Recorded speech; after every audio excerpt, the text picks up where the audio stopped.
Lubos ang pasasalamat ng ilang chronic kidney disease patients matapos maitaas ang dialysis coverage ng PhilHealth. Pagtitiyak ng Kamara, mas paigtingin pa nila ang pagtutok sa pagpapabuti ng sektor ng kalusugan sa bansa. Si Mela Lesmora sa sentro ng Balita Live. Audrey, marami pang plano ang mga kongresista para maiangat pa ang sitwasyon ng sektor ng kalusugan sa bansa.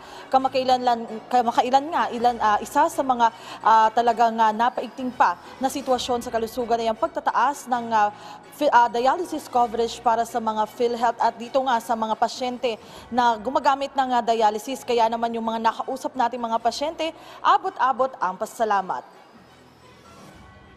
Tiniyak ng liderato ng Kamara na mas paiigtingin pa nila ang pagtutok sa pagpapabuti ng sektor ng kalusugan sa bansa. Sa pangunguna ni House Speaker Martin Romualdez, isa sa mga pinakabagong inisyatibo ng mga kongresista ang pagsusulong na maitaas ang dialysis coverage ng PhilHealth sa 4,000 pesos kada sesyon mula sa dating 2,600 pesos, bagay na naaprubahan na rin ng ahensya kamakailan. Ang mga pasyenteng may chronic kidney disease, abot-abot naman ang pasalamat dito. It is a very great help for us, lalo na kaming matatagal lang nagda-dialysis. Speaker Romualdez, thank you very much for your efforts. Yung malasakit ninyo sa aming mga pasyente. Maraming salamat kasi mabibigyan ng dagdag na yung para sa aming dialysis galing sa kanila. Wala naman kaming mga trabaho na. Kaya sana makover din lahat para hindi na kami masyadong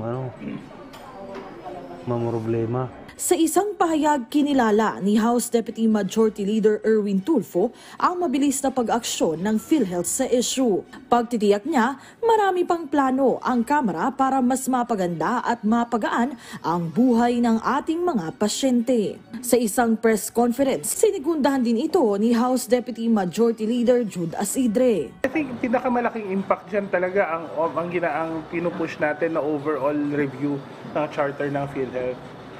Malaking parte ng pagiging responsive ng universal healthcare is of course ang sustainability ng healthcare financing.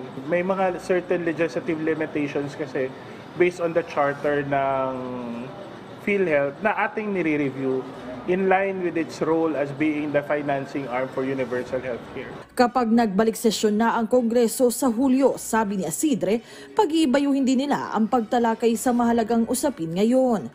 Tulad na lang ng pagpapaigting ng proteksyon ng ating mga seafarer sa gitna na rin ng mga ulat ng peligro na kinaharap ng sektor na ito. Meron tayong mga pinag-aaralan kasama po yung kagawaran ng migranteng manggagawa, ng ating mga migrant workers, ni Secretary Kakdak, making sure that security risks and security protection for our seafarers are now factored in sa mga deployment ng workers or sa mga pag-uusap with the mining companies and the ship owners. Isa sa mga intention natin is pagbalik ng Kongreso is to ask the department to do a briefing on what are their proposals in ensuring the security and the protection of our seafarers, especially in situations like nung mga atake ng mga Houthi.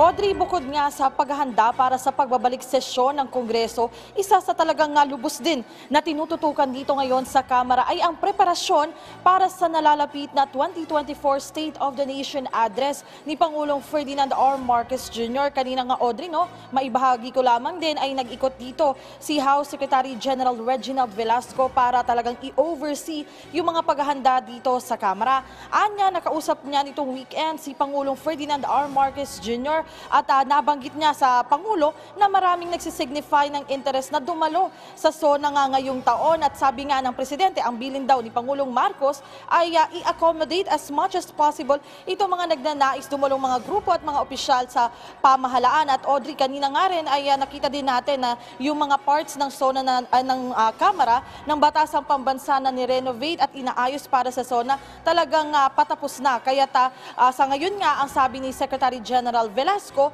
ay talagang puspusan yung kanilang paghahanda, nakapagpamahagi na sila ng imbitasyon at kumbaga nasa final finishing touches na lang sila para nga sa nalalapit na SONA. Audrey? Maraming salamat, Mela Lesmoras.